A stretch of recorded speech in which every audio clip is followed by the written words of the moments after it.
lo veníamos anticipando, la necesidad de saber por qué hablamos como hablamos los mendocinos, y tenemos la gentileza de la profesora Nené Ramallo, que es experta. ¡Qué bien, Nené! Muy bien, Nené. Excelente, Nené. Sí, porque quisimos hacer un consultorio. Ella es como la médica de nuestro idioma.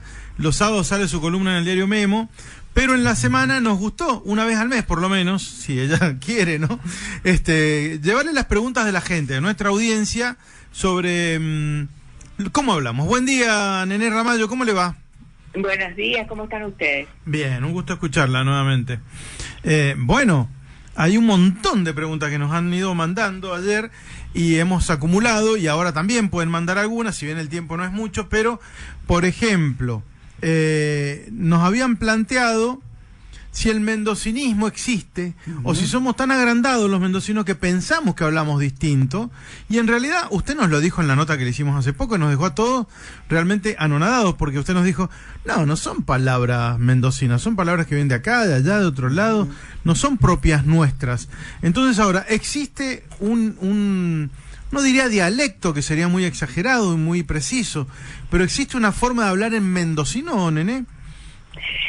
Sí, era uno de los temas que yo desarrollaba en una materia que daba en la facultad, que era semántica, fonética y fonología, y ahí estudiábamos lo que se denominaba las hablas regionales.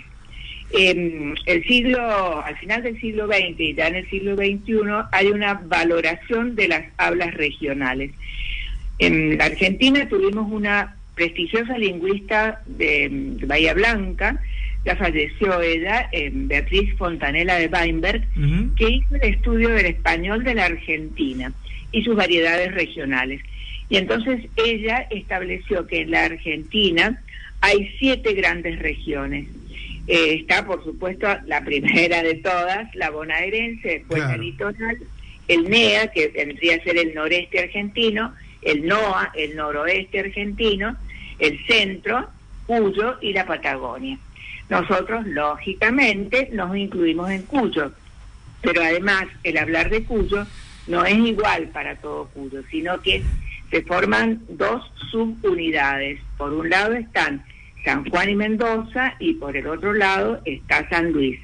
Entonces, ella, cuando estudia el habla regional de Mendoza, y ahí estoy respondiendo a su pregunta, la caracteriza por varias cosas en las que yo he insistido otras veces, como es el hablar con la R asibilada y no la R vibrante, el usar el ieísmo, que no es el de Buenos Aires, no yo, ni el yo del resto del país, sino que es yo. Yo.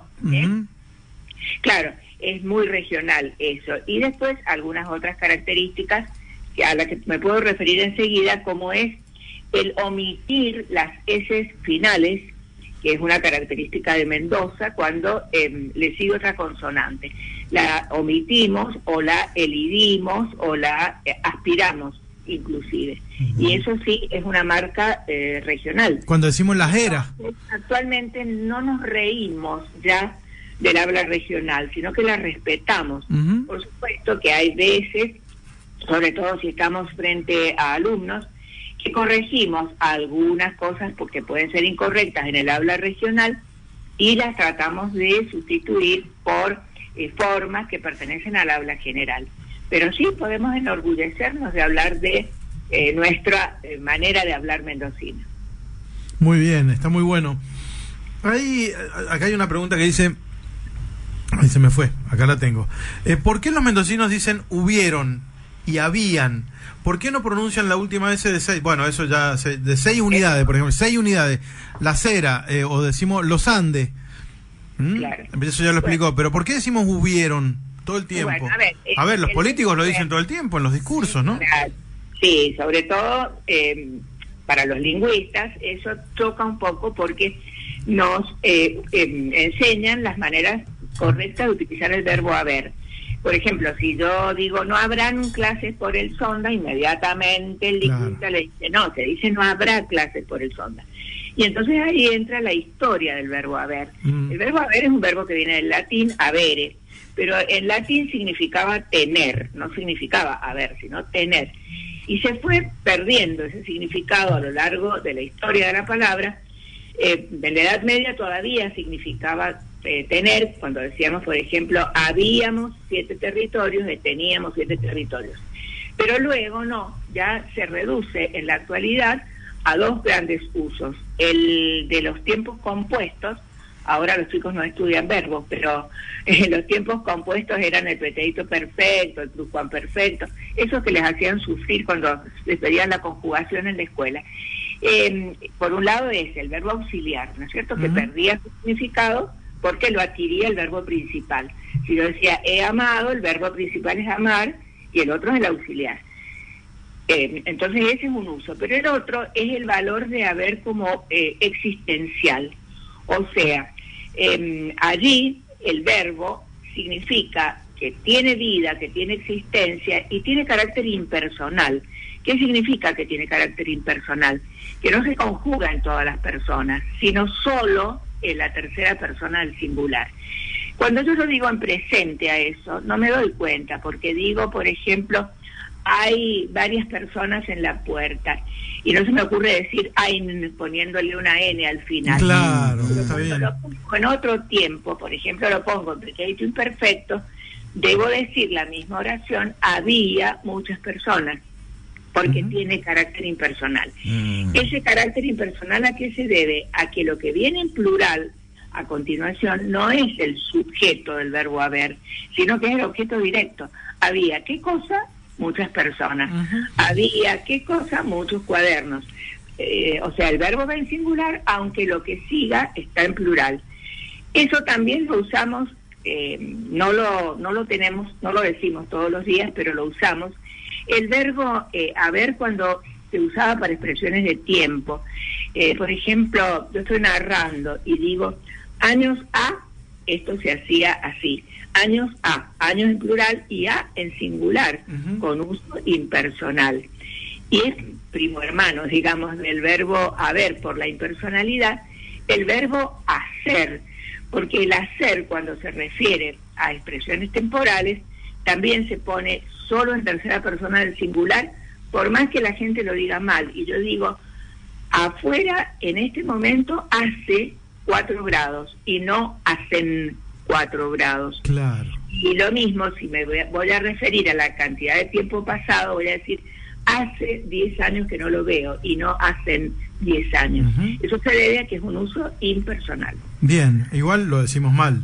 Digo, lo hemos aprendido bien y lo decimos mal por costumbre, ¿no? Deberían aceptarlo, que ya no sea malo. Porque, claro, el uso, fíjense que la Real Academia tiene un criterio o un principio que es muy, muy válido, y es el principio del uso constante. Claro. Ese principio del uso constante hace que a lo largo del tiempo algunas maneras que se consideraban incorrectas lo permiten, pasen a considerarse correctas. Por ejemplo, yo lo digo como un ejemplo muy reciente, el de los verbos terminados en cuar. Yo me cansaba de decir a los alumnos que se decía esto se adecua, pero los alumnos decían no, profe, si se dice esto se adecua. Bueno, finalmente el uso le ganó a la norma y actualmente se considera correcto decir esto se adecua y se adecua.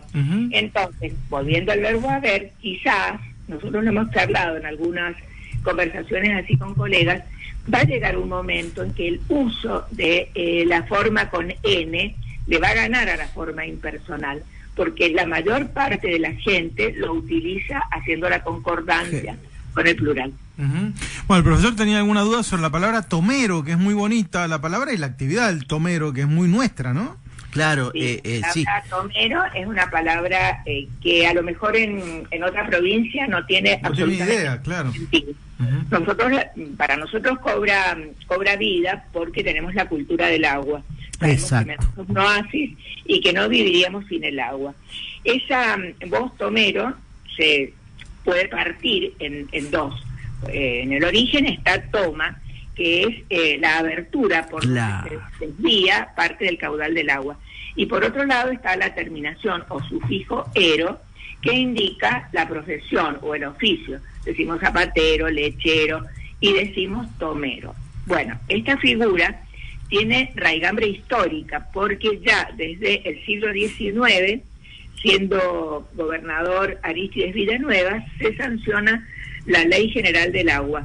y entonces se determina cómo debe distribuirse el agua, no anárquicamente, sino regulada por esta figura que es la del tomero. Y entonces allí ese va a ser el encargado de hacer cumplir la ley, el responsable de abrir y cerrar las compuertas, para que cada uno tenga el agua según le corresponda, porque si no, siempre los hombres, las personas, tendemos a ser infractores y entonces a avivarnos un poco y a no pensar en el vecino. Fíjense que es tan bonita la figura del tomero. Es hermosa, nene, hermosa la del tomero, a mí me encanta. Una cueca hecha por Armando Tejada Gómez, sí. que forma parte de una obra más larga, que es La tonada larga para el país del sol, en donde se exalta la figura del tomero. Y entonces esa cueca termina diciendo: aquí aprendió una vida a hacer paz en la tierra, los ojos en el cielo del corazón de greda. Lindo es mi oficio, soy el que toma y da.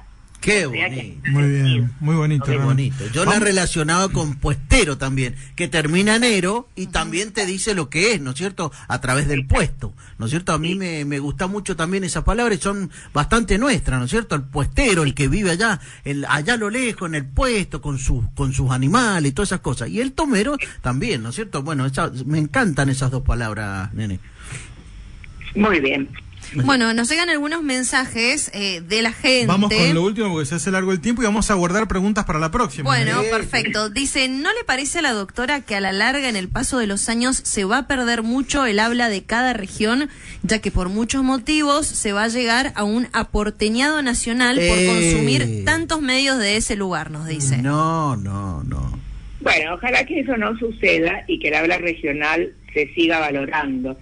Pero evidentemente, ustedes lo habrán observado cuando se traslada de Mendoza, por ejemplo, a Buenos Aires, un locutor, como al poco tiempo de haber llegado, perdió su marca regional. En cierta forma, a veces le piden que borre la huella regional, porque es como que se trata de unificar el habla de todo el país según según los porteños. Claro. Que no es que el habla de los porteños sea la mejor, pero la capital del país está allá y entonces se regula por eso. Ojalá que eso no suceda, porque nosotros tenemos una manera de hablar más lenta según nuestra vida y con marcas que son propias nuestras, ¿no? Desde lo léxico, la pronunciación, ojalá que no se pierda. Muy bien, ¿tenemos algo más? Sí, hay varios mensajes más. Dicen, buen día, dicen, por favor, para la doctora, voy para casa, lo correcto es voy hacia casa. Después también nos dicen, 8 dividido por 2, lo correcto es 8 dividido entre 2. ¿Estoy en lo cierto?, pregunta Luis de Guaymallén. Claro, sí, la verdad es que por un lado está el uso recto de cada preposición y por otro lado está nuevamente el uso común que le da a la gente. Cuando yo quiero conocer exactamente el valor de una preposición, no me voy, porque es mucho más cómodo, consultarle a alguien cómo se dice esto, que ir uno a indagar. Y en eso yo soy medio maestrita, porque los mando al diccionario. El diccionario no es nuestro enemigo, ni es ese señor pesado que venía en la mochila y que no queríamos. Actualmente, desde el teléfono, desde cualquier dispositivo tal cual, electrónico, yo puedo entrar a las páginas de la academia, que tiene una página web que es maravillosa, y entonces allí hay un diccionario que es el Panhispánico de Dudas, en donde yo pongo la preposición, por ejemplo, para, y me va a decir, se dice rectamente de tal manera, pero se detectan tales usos.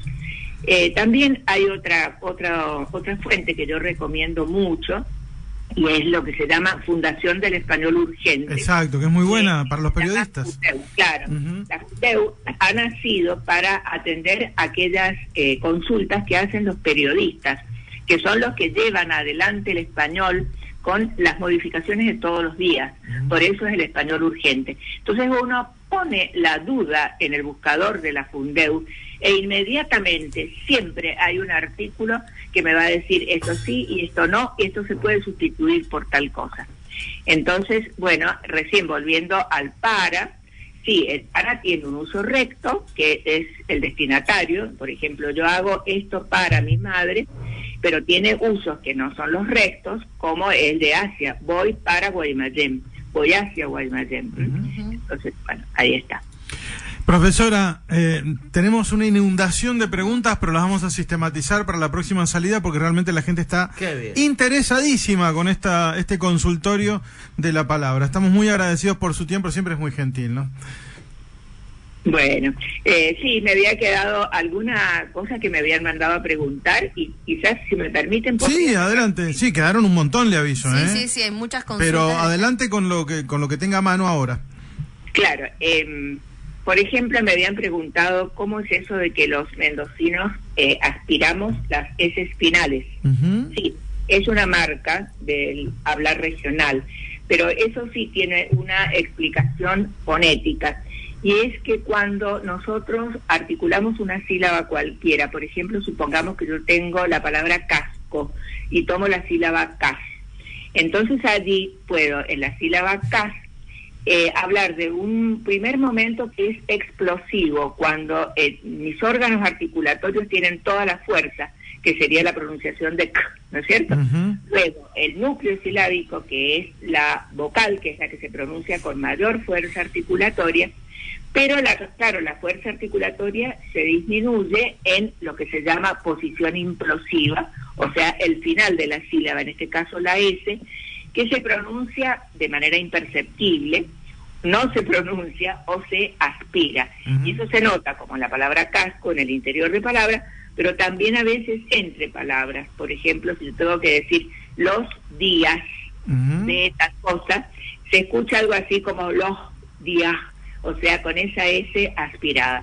Y se debe a que está en posición implosiva. Bueno, con eso cierro. Genial, profesora, muy agradecido realmente, y usted ya ha visto la cantidad de personas que nos han mandado mensajes anterior a hoy, y hoy mismo han llegado una cantidad, así que vamos a sistematizar. Nuestra compañera Natalia Ticero un dato interesante, que es que para rendir hoy el ISER, que es el examen que rinden los locutores, se respetan los regionalismos, que ese es un buen dato para mantenerlos, dice Natalia. Es un buen dato, sí. Buen dato. Y defendemos los regionalismos, y además pensemos que la academia tiene un diccionario que se llama Diccionario de Americanismos, en donde las academias de lengua española de toda América van haciendo sus aportes.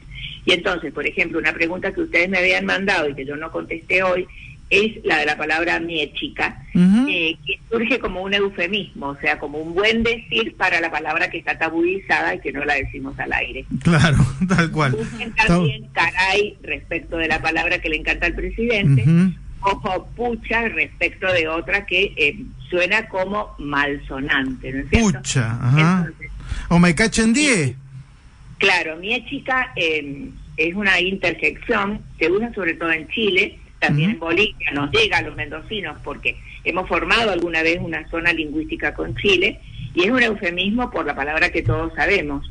Entonces, bueno, vale la pena a veces indagar eso de los eufemismos, o sea, del buen decir. Miechica. Decimos, esa persona está en la vejez, y decimos está en la tercera edad, porque no con un eufemismo. Está clarísimo. Gracias, profesora, un abrazo grande. Bueno, igualmente, un gusto. Buen fin de semana. La profesora Nené Ramallo, y en el uso correcto de la palabra.